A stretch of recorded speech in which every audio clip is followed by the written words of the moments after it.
ഗ്രാമങ്ങൾക്ക് രാജ്യം ഭരിക്കാൻ സാധിക്കുമോ? 30 വർഷങ്ങൾക്ക് മുമ്പ് തദ്ദേശ സ്ഥാപനങ്ങളെ മുൻനിർത്തി ഒരു സംസ്ഥാനത്തിന്റെ മുഖച്ഛായ തന്നെ മാറ്റാൻ സാധിക്കുമെന്ന് തെളിയിച്ചത് മറ്റാരുമല്ല, നമ്മുടെ കൊച്ചു കേരളമാണ്. 1993 തദ്ദേശ സ്വയംഭരണം ഭരണഘടനയുടെ ഭാഗമായപ്പോൾ ഡീസെൻട്രലൈസേഷൻ ഉചിതമായ രീതിയിൽ എങ്ങനെ നടപ്പിലാക്കണമെന്ന ചോദ്യം എല്ലാവരുടെയും മനസ്സിലുണ്ടായിരുന്നു. അതിനുള്ള ഉത്തരമാണ് 1996 അന്നത്തെ LDF സർക്കാർ കേരളത്തിൽ ആരംഭിച്ച ജനകീയാസൂത്രണം. പരമാവധി ജനപങ്കാളിത്തവും സുതാര്യതയും ശാസ്ത്രീയതയും ഉറപ്പുവരുത്തുന്ന ആസൂത്രണ പ്രക്രിയയാണ് ജനകീയാസൂത്രണം.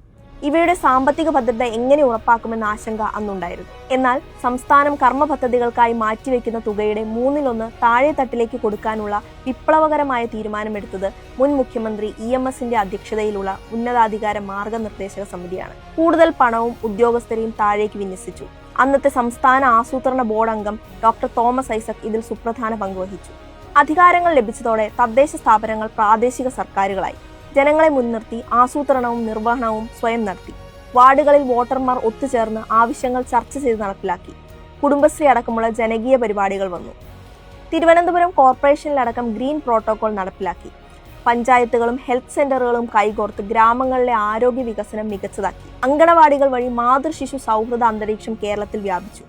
ഇന്ത്യയിലെ മറ്റ് സംസ്ഥാനങ്ങൾ വെച്ച് നോക്കുമ്പോൾ ശിശുമരണ നിരക്ക്, മാതൃമരണ നിരക്ക് എന്നിവ കേരളത്തിൽ കുറവാണ്.